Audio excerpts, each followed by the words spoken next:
During World War II, the Douglas Aircraft Company in California was approached by Air Technical Service Command, U.S. Air Force, for a design proposal under Materiel Experimental Project MX-656 to explore the transonic speed regime.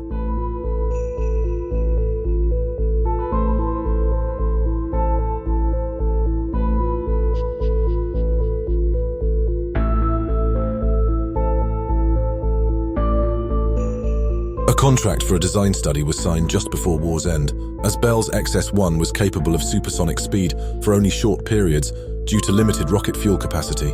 Douglas set the goal of sustained flight at Mach 1 and a 10-minute endurance at Mach 2 at 35,000 feet for its XS-3, later renamed X-3. The thin-wing airfoil was optimized for that speed. Interestingly, the wing cores were each machined from a single aluminium slab. Douglas also pioneered the use of titanium alloy to deal with the frictional heating of Mach 2 flight, using it for the skin of the stabilator, the all-moving tailplane, and also the lower tail boom where jet exhaust heating occurred. The end product, despite its futuristic appearance, was both difficult to fly and grossly underpowered. Nevertheless, it pioneered several areas of aerodynamic research.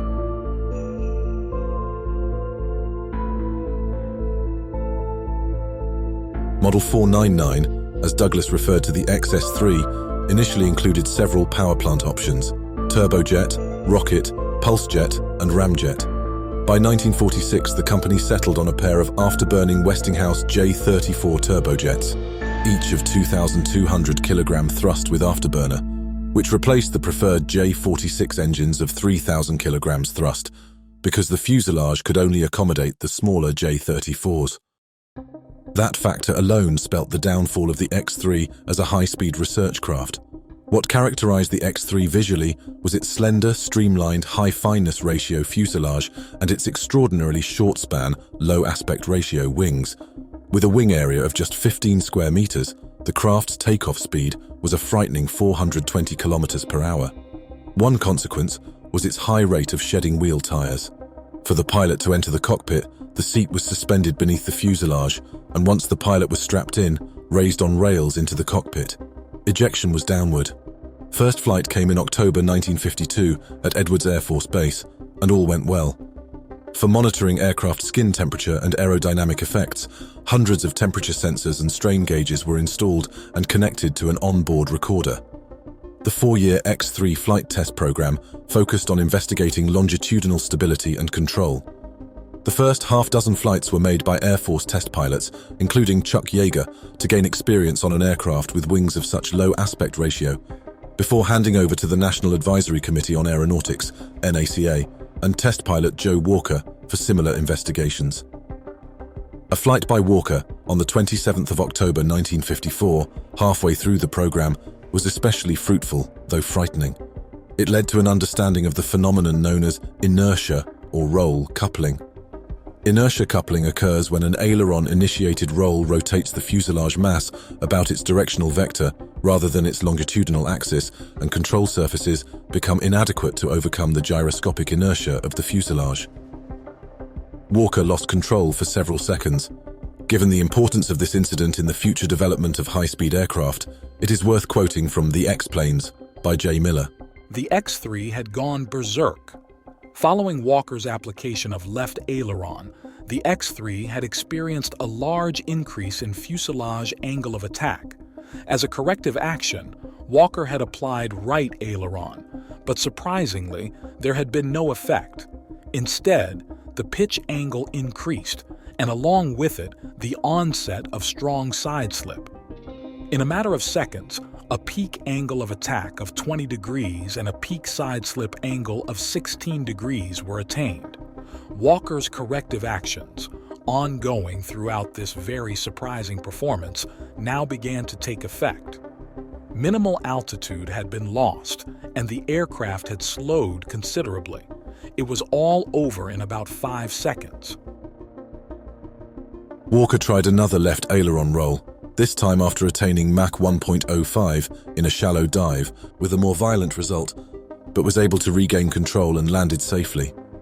The phenomenon had in fact been predicted by aerodynamicists and even encountered over the past 18 months in test flights of the world's fastest aircraft at the time, the North American F-100 Super Sabre. It caused the death of that company's chief test pilot just a fortnight before Walker's flight. In response, the F-100's wingspan was increased and its tail enlarged, and the problem disappeared. But another inertia coupling incident in 1956 claimed the Bell X-2 and its pilot. The choice of smaller engines made the X-3 a failure as a high-speed research tool. The USAF cancelled construction of a second example, and it was consigned to history. The final flight of the X-3 in 1956 was to the National Museum of the U.S. Air Force in Dayton, Ohio, where it is on display. However, the X-3 was influential in several other respects. In addition to inertia coupling research and the use of titanium as mentioned, the X-3 greatly influenced the choice of wings for two notable 1950s designs.